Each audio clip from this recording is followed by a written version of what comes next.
बच्ची ये कहते कि तोर बाबू बियाल हुए छुट्टी छुट्टा में। हाँ प्रधान जी सब आयल हमरे नैये से सब आयल है। सब वहाँ कयागल है आ तोरे केन कहो मलिकार केहू ना आला केहू ना हम ही आली खाली। अरे तई तोहार में ररुआ छोड़ के जाए क थे आज तोहार छुट्टी छुट्टा त तोहार बाबू बनाइल नहीं तू ढेर बोल भी।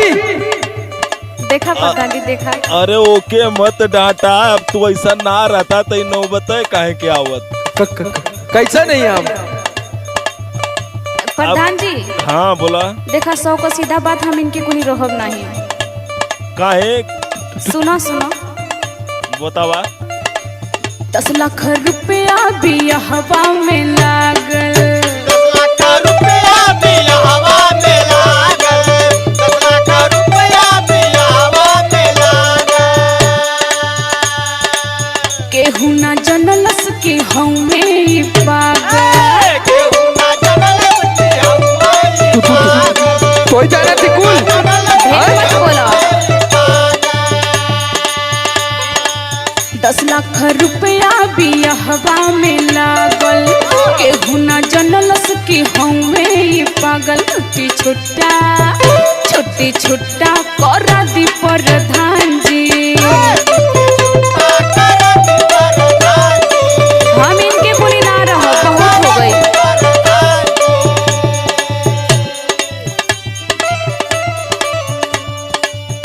का हो मलिकार जी प्रधान जी। तोहार में हरारू तब तोरे क्या ना रह कथे काहे ना रही। अरे अब तू जाना तोहार बुद्धि जाने। हम बोलाई ला आओ आओ हमारे के सुते ना वाले। अच्छा तो तू बताला जो तोरे दिमाग में होखे। अरे तो भरुका भर कमु हवे भाई बाकी कुछ बताइबो करबा। देख ला यह बुद्धि देख ला। रहेले हमारा से इतना इंसान में। रहेले हमरा से इतना इंसान में। ओए सब तो है बा।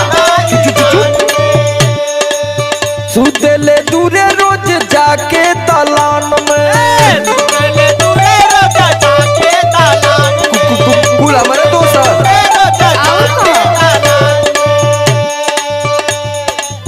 रहेले हमारा से इतना इंसान में।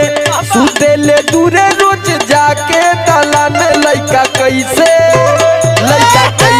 होई प्रधान जी। लइका कैसे होई प्रधान जी। तू ही बतावा प्रधान जी। जिंदगी बिगाड़ देना तो के लइके का पड़ल बा।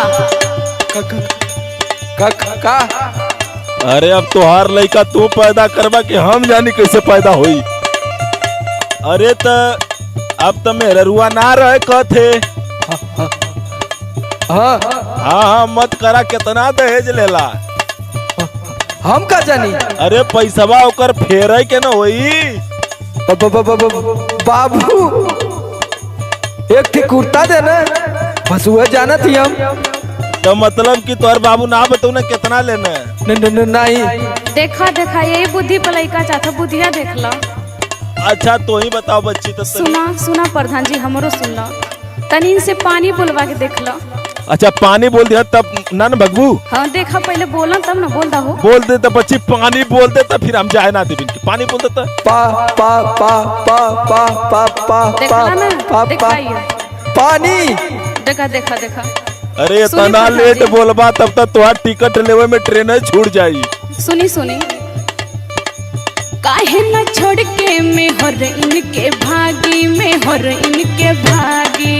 काहे न छोड़ के मैं हर इनके भागी में हर इनके भागी। काहे न छोड़ के मैं हर इनके भागी में हर इनके भागी। बोले में पानी जब घंटा भर लागी हो घंटा भर लागी। बोले में पानी जब घंटा भर लागी हो घंटा भर लागी।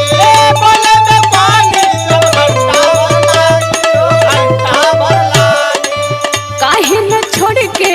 हर इनके भागी में हर इनके भागी ओले में पानी जब घंटा भर लागी हो घंटा भर लागी। आइए प्रधान जी। हाँ अब भाई बहुत नेर बा भाई तो 2 साल इनके झेले बाड़ी, अब अपन जिंदगी बर्बाद ना करो। अरे बच्ची देख ले यो लड़का बहुत बढ़िया। अरे का बढ़िया बाड़ा। तनी से ये गियरवा फसल खाली आ नहीं तो देख ले मेंटेन कर लेबी तो हीरा है हीरा। हमार सुनो करब ना संगे इनके जिंदगी तबाह हो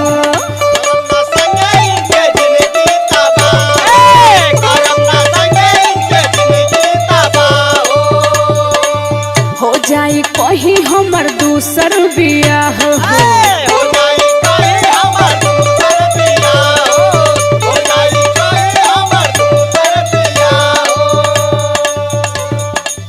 करब ना संगे इनके जिंदगी तबाह हो जाई कहीं हमर दूसर बियाह तो छोटी छुट्टा करा दी प्रधान जी। अब एकदम ना रहब आप कसम खा लेता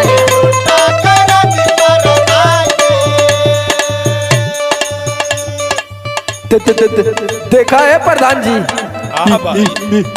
इनकर टंगिया तोड़बा करब तो के 10 गोजी ले। हाँ शनिचर महाराज हम जान गए नहीं तो की हमके लगा था कि कौनों से पहले ही से कर। हाँ का भाई चक्कर देखा प्रधान जी सही सब के मरबो करे ना हमके। अच्छा रतिया का छतवा पे बतियावले। अच्छा ये बताओ बच्ची की तो क्या और कोनो दिक्कत होले खैले नहिले का तेल साबुन का नून का कुछ का दिक्कत ना हाँ बताओ। अब इनके देख ला अब इनके देख के ना पता है नहीं तो ये कुल दिक्कत तो के ना कोनो नहीं वो कुछ तो दिक्कत नहीं खे। तब के थुआ का दिक्कत रे। सुना प्रधान जी खैले ना होइले का कमी ना बाड़े हो कमी ना बाड़े।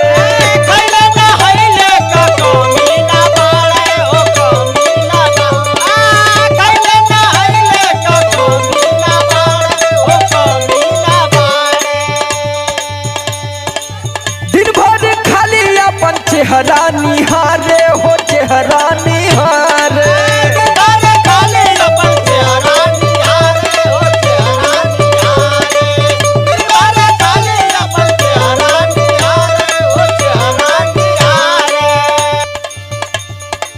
खैले न होइले का कमी न बाड़े हो कमी न बाड़े।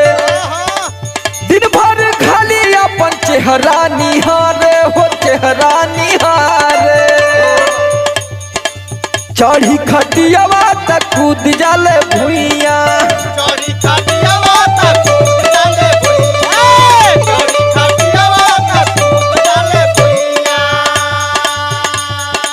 समर आलोक आवे हमरे वो हैया।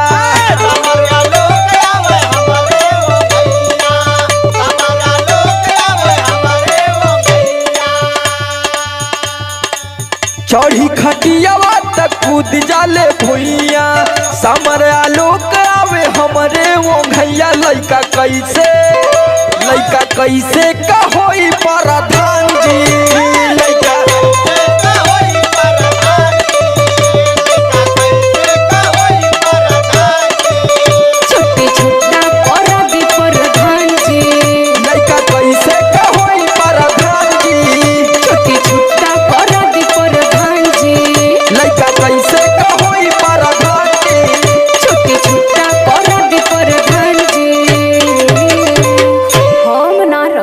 ऐसा न कि अब अगले सोमवार के आवाज दिमाग काम ना करता वो दिन ले बताई। ठीक है प्रधान जी। अरे भाई तू चल जा भाई जा तो हाई सरकार कह 1 घंटा रुक जीवा तो हम